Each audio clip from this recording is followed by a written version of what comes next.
शहर की फिजा में एक अजीब सी रौनक थी। मस्जिदों में अजान की सदाएं बुलंद थीं, गलियों में इफ्तार की खुशबू फैल रही थी और हर कोई रमजान के इस मुकद्दस महीने में इबादत में मशगूल था। लेकिन उसी शहर के एक कोने में, एक अंधेरे कमरे में, एक बूढ़ी मां अपनी किस्मत के सबसे काले मंजर का सामना कर रही थी। अम्मी, अब बस बहुत हो गया। आप इस घर में अब और नहीं रह सकती। यह चीख उसकी बहू की थी, जो आंखों में नफरत और लहजे में जहरीली तलखी लिए खड़ी थी। बूढ़ी मां फर्श पर बैठी थी, कांपते हुए हाथों से अपनी बहू का दामन पकड़ने की कोशिश कर रही थी। उसकी आंखों में आंसू थे और लहजा गिड़गिड़ाने वाला था। बेटा, यह रमजान का महीना है। अल्लाह के वास्ते मुझे मत निकालो, मैं कहां जाऊंगी। लेकिन उसकी बहू के चेहरे पर रहम नाम की कोई चीज नहीं थी। उसने मां का हाथ झटक दिया और गुस्से में चिल्लाई, मुझे नहीं पता, लेकिन तुम अब इस घर में एक लम्हा भी नहीं रुक सकती। तभी दरवाजे पर किसी के कदमों की आहट हुई। यह उसका बेटा था, वही बेटा जिसे उसने अपनी गोद में खिलाया, जिसके लिए रातों को जागकर दुआएं मांगी और जिसके हर दर्द को अपने दिल पर महसूस किया था। लेकिन आज वही बेटा अपनी बीवी के साथ खड़ा था। बेटा, तेरा क्या ख्याल है? मां की डूबी हुई आवाज निकली। लड़के ने अपनी बीवी की तरफ देखा, जिसने आंखों से इशारा किया कि जो कहा गया है वही करना है। फिर उसने ठंडी आवाज में कहा, अम्मी, ज्यादा बातें मत करो, बस चुपचाप चली जाओ। यह सुनकर बूढ़ी मां के दिल पर जैसे बिजली गिर गई।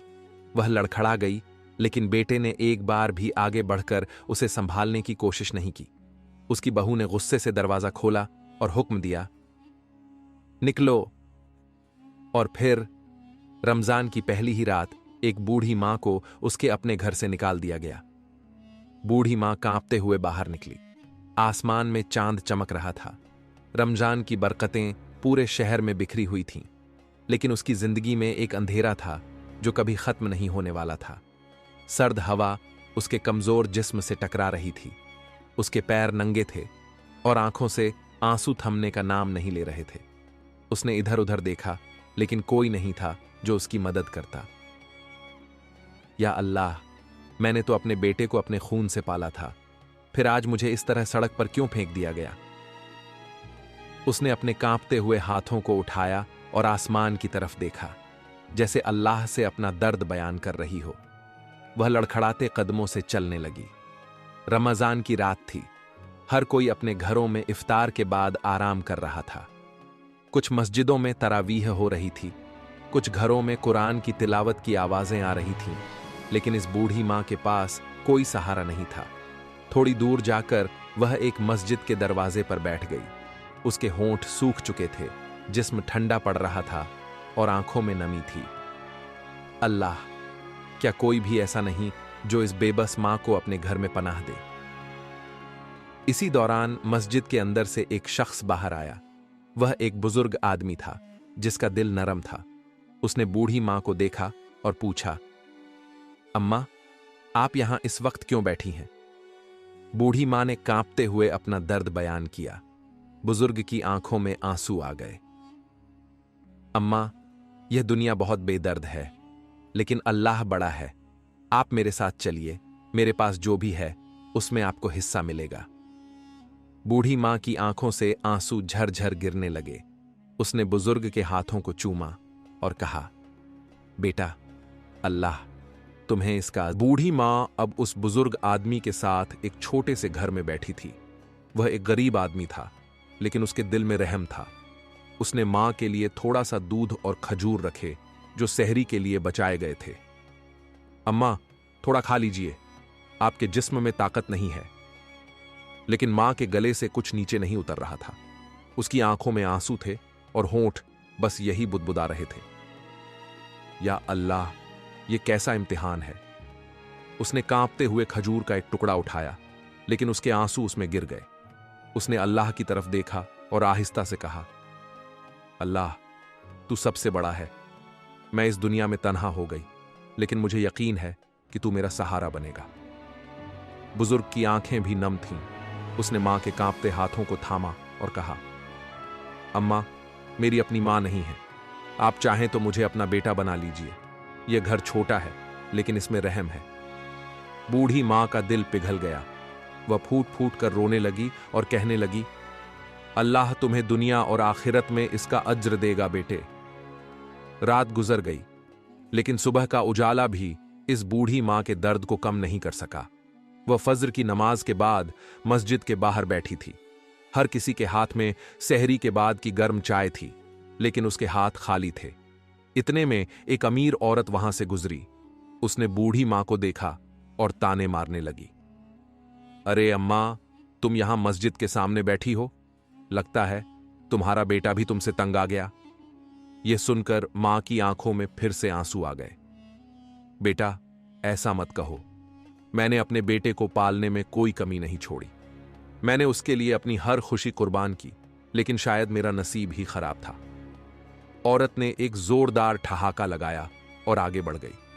लेकिन यह मंजर मस्जिद के इमाम साहब देख रहे थे। वे मां के पास आए और बोले, अम्मा, अगर आपका कोई ठिकाना नहीं है तो आप मस्जिद के साथ वाले छोटे कमरे में रह सकती हैं।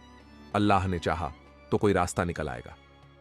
बूढ़ी मां की आंखों से आंसू झरझर गिरने लगे। उसने अल्लाह का शुक्र अदा किया और बोली, अल्लाह तुम्हें सलामत रखे बेटा। उधर घर में बहू बहुत खुश थी। उसने अपने शौहर को बढ़िया नाश्ता परोसा और बड़े नखरों से बोली, देखा, अब घर कितना सुकून भरा हो गया है।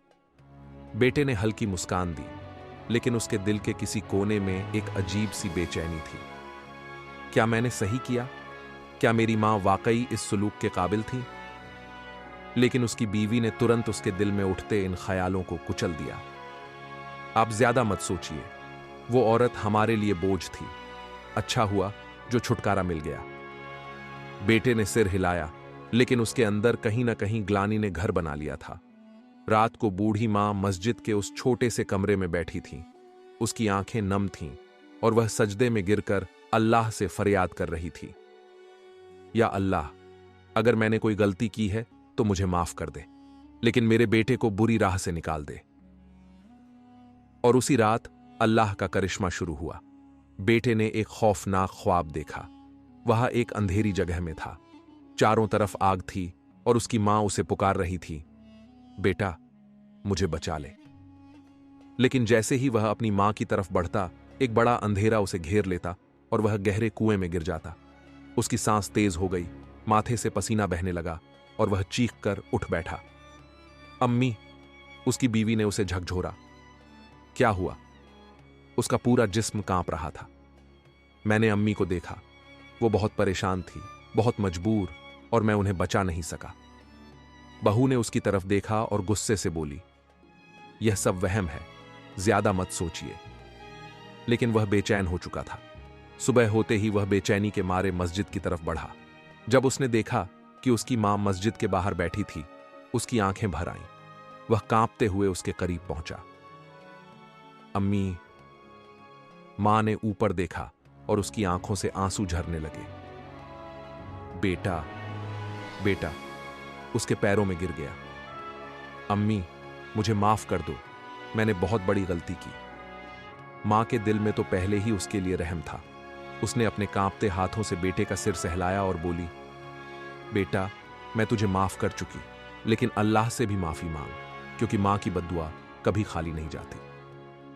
लेकिन तभी पीछे से एक कड़कती आवाज आई, बस बहुत हो गया, इस औरत को अब हमारे घर वापस नहीं जाना। यह बहू थी। उसकी आंखों में गुस्सा था और वह सास को फिर से धक्के देकर दूर करने आई थी। लेकिन बेटा कांपती आवाज में बोला, फरजाना, कम से कम मेरी मां से इस तरह मत बात करो। लेकिन बहू का गुस्सा और बढ़ गया। उसने बेटे का हाथ पकड़कर घसीटा और बोली, या तो इस बुढ़िया को हमेशा के लिए छोड़ दो या फिर हमारे घर से निकल जाओ। बेटा सन्न रह गया। उसने अपनी मां की तरफ देखा, फिर अपनी बीवी की तरफ। फरजाना, ये क्या कह रही हो? मेरी अम्मी को घर से निकाल दोगी? फरजाना ताने मारने लगी। तुमने फैसला कर लिया या फिर मैं खुद ही घर छोड़ दूं? बेटा दिमागी उलझन में था। एक तरफ उसकी मां थी जिसने उसे पाल पोस कर बड़ा किया था, दूसरी तरफ उसकी बीवी थी जिसे वह बेइंतहा चाहता था। उसने अपना सिर झुका लिया और धीरे से कहा, अम्मी, आप समझ रही हैं ना? मां की आंखों से आंसू बह निकले। वह धीरे से बोली, बेटा, मैं समझ रही हूं। और फिर वह कांपते हुए वहां से उठी और मस्जिद के दरवाजे की तरफ बढ़ गई। बेटे ने पीछे मुड़कर देखा, लेकिन फिर भी उसने अपनी मां को रोका नहीं। रात को बूढ़ी मां मस्जिद के छोटे से कमरे में बैठी थी। उसकी आंखों से आंसू बह रहे थे और वह सजदे में गिरी हुई थी। या अल्लाह, मेरे बेटे की आंखें खोल दे, उसे हिदायत दे, उसे गुनाहों से बचा ले। मस्जिद के इमाम साहब ने उसे देखा और कहा, अम्मा, सब्र करो, अल्लाह हर चीज देख रहा है। लेकिन बूढ़ी मां की आंखों में सिर्फ दर्द था। उसी रात बेटे ने फिर से एक खौफनाक ख्वाब देखा। वह एक सुनसान रेगिस्तान में था। चारों तरफ अंधेरा था। अचानक उसने अपनी मां को देखा। वह एक तंग गली में बैठी थी, कांप रही थी। बेटा, मुझे बचा ले। वह दौड़कर मां के पास पहुंचा, लेकिन तभी जमीन फट गई और वह नीचे गिरने लगा। उसने जोर से चीख मारी और अचानक उसकी आंखें खुल गईं।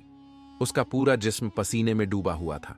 उसकी बीवी उठी और झुंझलाकर बोली, फिर वही ख्वाब, क्या अब भी इस बुढ़िया की यादें तुम्हें सता रही हैं? लेकिन इस बार बेटे ने कुछ नहीं कहा। अगले दिन मस्जिद में पूरे शहर के लोग इकट्ठा थे। वे इमाम साहब से कुछ मसले पर बात कर रहे थे। तभी फरजाना वहां आ गई। उसने सबके सामने जोर से कहा, इमाम साहब, यह बुढ़िया अब मस्जिद में भीख मांग रही है। यह हमारा खानदानी नाम खराब कर रही है। सब लोग हैरान रह गए। इमाम साहब ने गुस्से से कहा, खुदा का खौफ करो औरत, यह तुम्हारी मां जैसी है। अगर तुम इसकी इज्जत नहीं कर सकती तो कम से कम इसकी बेइज्जती मत करो। लेकिन फरजाना ने जहर भरी हंसी हंस दी। मुझे फर्क नहीं पड़ता, मैं इसे यहां से भी भगा दूंगी। यह कहकर उसने बूढ़ी मां का हाथ पकड़ा और उसे घसीटते हुए मस्जिद के बाहर फेंक दिया। पूरे शहर के लोग हैरान रह गए। मां गिर गई। उसके घुटनों से खून निकल रहा था, लेकिन उसने कुछ नहीं कहा। बस आसमान की तरफ देखा और कांपते हुए कहा, या अल्लाह, अब तू ही इंसाफ कर। रात को फरजाना बहुत खुश थी। अब वो बुढ़िया हमेशा के लिए चली गई। लेकिन जैसे ही उसने खाने का पहला निवाला मुंह में डाला, अचानक उसके हाथ कांपने लगे। उसकी आंखों के सामने अंधेरा छा गया। उसने घबराकर अपने शौहर का हाथ पकड़ा और चीख पड़ी, मुझे कुछ हो रहा है, मुझे कुछ दिख नहीं रहा। बेटा घबरा गया। फरजाना, क्या हुआ तुम्हें? लेकिन तब तक वह जमीन पर गिर पड़ी। वह जोर जोर से चीखने लगी, मुझे बचाओ, मुझे माफ कर दो। जब उसे हकीम के पास ले जाया गया तो उसने कहा, इस औरत पर किसी की बद्दुआ लगी है, इसकी आंखों की रोशनी जा रही है। बेटा सदमे में आ गया। क्या मतलब? हकीम ने गहरी सांस ली और कहा, किसी ने बहुत रो रो कर अल्लाह से फरियाद की है। इस औरत का बुरा वक्त शुरू हो गया है। बेटे की आंखें चौड़ी हो गईं। क्या अम्मी की बद्दुआ लग गई? बेटे की आंखों में नींद नहीं थी। फरजाना बेहोश पड़ी थी और वह उसके सिरहाने बैठा था। उसके दिल में अजीब सा खौफ था। उसे अपनी मां की वो रोती हुई सूरत याद आ रही थी जब वह घर से निकल रही थी। या अल्लाह, मैंने क्या कर दिया? उसके दिल की धड़कन तेज हो गई। उसने धीरे से फरजाना का हाथ पकड़कर कहा, फरजाना, उठो, देखो तुम ठीक हो जाओगी, लेकिन हमें अम्मी से माफी मांगनी होगी। फरजाना ने हल्की आवाज में कहा, अब कोई फायदा नहीं, मुझे अंधेरा ही दिख रहा है। बेटे की आंखों से आंसू निकल आए। अल्लाह, मुझे माफ कर दे, मुझसे बहुत बड़ी गलती हो गई। अगली सुबह बेटे ने फैसला किया कि वह अपनी मां को ढूंढेगा और उनसे माफी मांगेगा। वह भागता हुआ मस्जिद की तरफ गया। अम्मी, अम्मी कहां हैं? इमाम साहब ने उसकी तरफ गुस्से से देखा। अब तुम्हें अपनी मां याद आई? बेटे ने रोते हुए कहा, मुझे अपनी गलती का एहसास हो गया है, मुझे अपनी मां से मिलना है। इमाम साहब ने ठंडी सांस ली और इशारा किया, तुम्हारी मां इस वक्त बहुत बीमार हैं, शायद अब ज्यादा देर ना हो। बेटा कांप गया। क्या मतलब? वो 3 दिन से भूखी प्यासी हैं, उनका जिस्म कमजोर हो गया है। अगर अभी भी तुमने देर कर दी तो फिर पछताने का कोई फायदा नहीं। बेटा तेजी से अंदर भागा। बूढ़ी मां एक कोने में लेटी थी। उसकी सांसें धीमी हो रही थीं। अम्मी! उसने मां के पैरों को पकड़ लिया और फूट फूट कर रोने लगा। अम्मी, मुझे माफ कर दो, मुझे माफ कर दो। मां ने धीरे से अपनी कमजोर आंखें खोलीं और बेटे की तरफ देखा। बेटा, अब क्यों आए हो? बेटे की आवाज कांपने लगी। अम्मी, फरजाना को अल्लाह ने सजा दे दी। उसकी आंखों की रोशनी चली गई। मां ने गहरी सांस ली और कहा, मैंने तो उसके लिए कभी बद्दुआ नहीं की, मैंने सिर्फ अल्लाह से इंसाफ मांगा था। बेटा मां के पैरों से लिपट गया।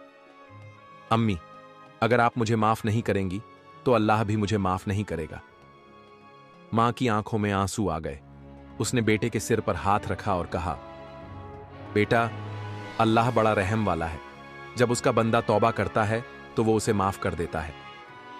बेटे ने रोते हुए कहा, अम्मी, बस एक बार हमारे घर चलो, मेरी बीवी को भी माफ कर दो।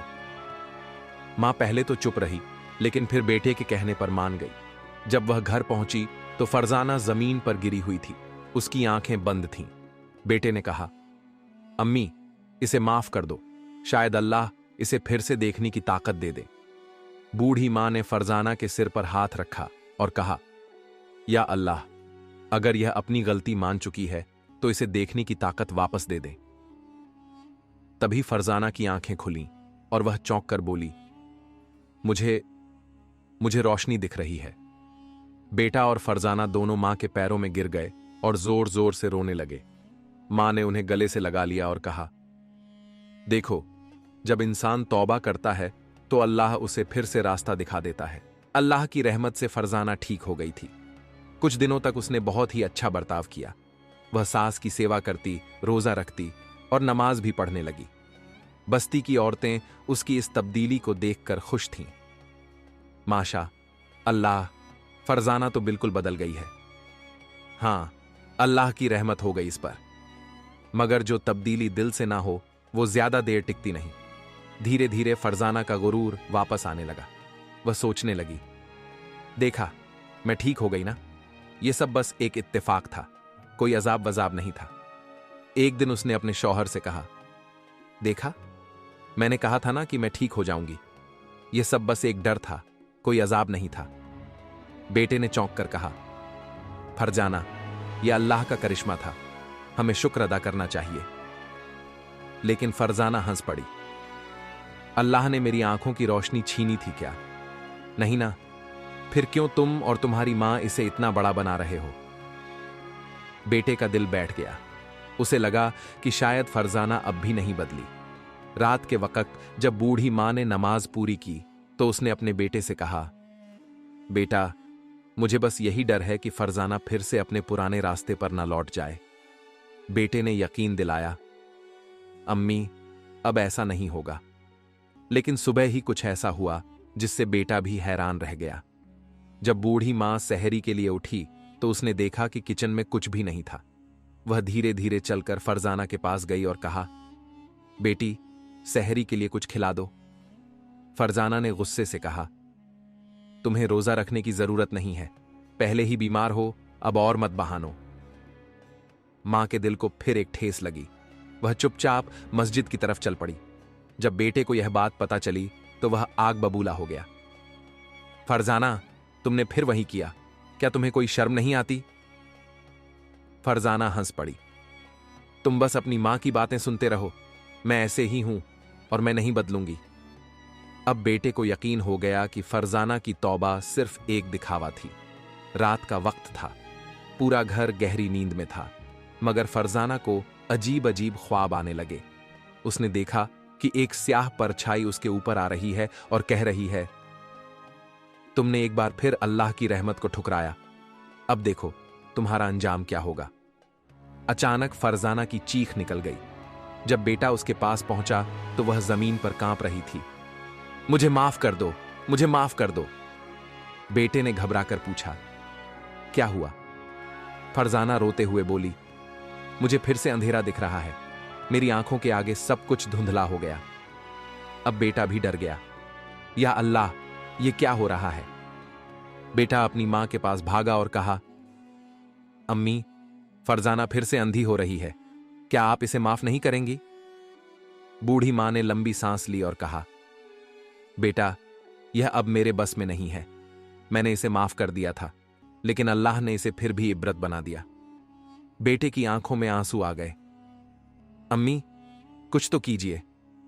मां ने अपना हाथ उठा लिया और कहा, या अल्लाह, अगर यह अब भी तौबा नहीं करती तो इसे ऐसा अजाब दे कि पूरी बस्ती के लोग इसे देखकर सीख लें। फरजाना की हालत और बिगड़ गई। वह चिल्लाने लगी, या अल्लाह, मुझे माफ कर दे, मुझे माफ कर दे। लेकिन अब बहुत देर हो चुकी थी। फरजाना के चेहरे पर अंधेरा छा गया और उसकी आंखों की रोशनी पूरी तरह चली गई। जब यह खबर पूरे बस्ती में फैली तो लोग कहने लगे, देखो, यह है अल्लाह का अजाब। जब इंसान जुल्म करता है तो अल्लाह उसे इबरत बना देता है। बेटे ने रोते हुए अपनी मां से कहा, अम्मी, मुझे माफ कर दो, मैं तुम्हारा गुनहगार हूं। मां ने आंसू पोंछते हुए कहा, बेटा, अल्लाह माफ करने वाला है, लेकिन इंसान को उसके गुनाह का फल जरूर मिलता है। अब बेटा अपनी मां की हर खिदमत करने लगा। वह रात दिन उनकी देखभाल करता, लेकिन फरजाना अब हमेशा के लिए अंधी हो चुकी थी। अंधेपन के बाद फरजाना की हालत बदतर होती गई। उसकी आंखों के साथ साथ अब उसके जिस्म में भी कमजोरी आने लगी। वह खुद से चल नहीं सकती थी। जिस औरत ने अपनी सास को धक्के देकर घर से निकाला था, आज वही खुद बिस्तर पर पड़ी थी। वह दिन भर चीखती चिल्लाती, या अल्लाह, मुझे माफ कर दे, मेरी आंखों की रोशनी लौटा दे। मगर अब अल्लाह की तरफ से कोई जवाब नहीं आ रहा था। बस्ती के लोग उसके घर के सामने से गुजरते तो खौफ से कहते, अल्लाह की कुदरत देखो, जिसने अपनी सास को घर से निकाला, आज वह खुद बेबस पड़ी है। फरजाना अब न खाने के काबिल थी न पानी पीने के। बूढ़ी सास जो फरजाना के जुल्म का शिकार हुई थी, उसके दिल में फिर भी रहम था। वह अपने बेटे से कहने लगी, बेटा, फरजाना को माफ कर दो, इसके लिए खाना पानी रख दो, हो सकता है अल्लाह इसे राह दिखा दे। बेटा मां की बात सुनकर रो पड़ा। अम्मी, आपने तो इसे फिर भी माफ कर दिया, लेकिन अल्लाह की पकड़ से कोई नहीं बच सकता। अब फरजाना को एहसास हो चुका था कि अल्लाह की सजा अटल होती है। एक रात वह बिस्तर पर पड़ी पड़ी रोने लगी और अपनी सास को आवाज दी, अम्मी, मुझसे गलती हो गई, मुझे माफ कर दो। बूढ़ी मां उसके पास आई और बोली, बेटी, मैं तुझे कब से माफ कर चुकी हूं, लेकिन अल्लाह से तू खुद तौबा कर। फरजाना ने कांपते हुए हाथ उठाए और रोते हुए दुआ करने लगी, या अल्लाह, मुझे माफ कर दे, मेरी आंखों की रोशनी मत दे, लेकिन मेरा दिल रोशन कर दे, मुझे इस अजाब से छुटकारा दे। लेकिन शायद अब बहुत देर हो चुकी थी। सुबह जब बेटा उठकर आया तो उसने देखा कि फरजाना की सांसें धीमी हो रही थीं। वह रोते हुए उसके पास बैठा और कहा, फरजाना, ला इलाहा इल्लल्लाह पढ़ लो। फरजाना ने कांपते होठों से कहा, अल्लाह मुझे माफ कर देगा। बेटे ने कहा, अगर तेरी तौबा सच्ची होगी तो अल्लाह जरूर माफ करेगा। फरजाना की आंखों से आंसू बहने लगे और वह आखिरी बार कहने लगी, ला इलाहा इल्लल्लाह मुहम्मदुर रसूलुल्लाह, और फिर उसकी सांसें हमेशा के लिए थम गईं। फरजाना की मौत एक बड़ी इबरत बन गई। बस्ती के लोग उसकी कब्र के पास खड़े होकर कहने लगे, ये है अल्लाह का इंसाफ, जालिम इंसान को अल्लाह ऐसे ही पकड़ता है। बेटे ने अपनी मां को गले लगाया और कहा, अम्मी, अल्लाह ने मुझे भी एक सबक सिखाया है, अब मैं आपको कभी दुख नहीं दूंगा। बूढ़ी मां की आंखों में आंसू थे, लेकिन इस बार ये आंसू तकलीफ के नहीं बल्कि सुकून के थे। 11 हमें इस कहानी से क्या सीख मिलती है? पॉइंट, मां बाप की सेवा करो। जो अपनी मां बाप की बेइज्जती करता है, अल्लाह उसकी दुनिया और आखिरत दोनों खराब कर देता है। 2 गुरूर और घमंड मत करो। इंसान जितना भी बड़ा बन जाए, वह अल्लाह के आगे कुछ नहीं है। घमंड इंसान को हमेशा बर्बाद करता है। 3 अल्लाह की पकड़ बहुत सख्त है। जो जुल्म करता है उसे अल्लाह कभी नहीं छोड़ता। दुनिया में चाहे देर हो, लेकिन अल्लाह का इंसाफ जरूर आता है। 4 तौबा का दरवाजा हमेशा खुला है। अगर कोई सच्चे दिल से तौबा कर ले तो अल्लाह उसे माफ कर सकता है। लेकिन तौबा सच्ची होनी चाहिए, दिखावे की नहीं। या अल्लाह, हमें हमेशा माँ बाप की इज्जत करने की तौफीक दे, हमारे दिलों से घमंड और गुरूर निकाल दे, हमें नेक रास्ते पर चलने वाला बना, हमें उस अजाब से बचा जो तूने जालिमों के लिए तय किया है। आमीन। इस्लामिक कहानियों और इबरत भरी दास्तानों के लिए हमारे चैनल को सब्सक्राइब करें, वीडियो को लाइक करें और कमेंट में बताएं कि इस कहानी से आपने क्या सीखा। इस कहानी को अपने दोस्तों और परिवार वालों तक जरूर पहुंचाएं ताकि वे भी इससे सीख लें। जज़ाकल्लाह खैर।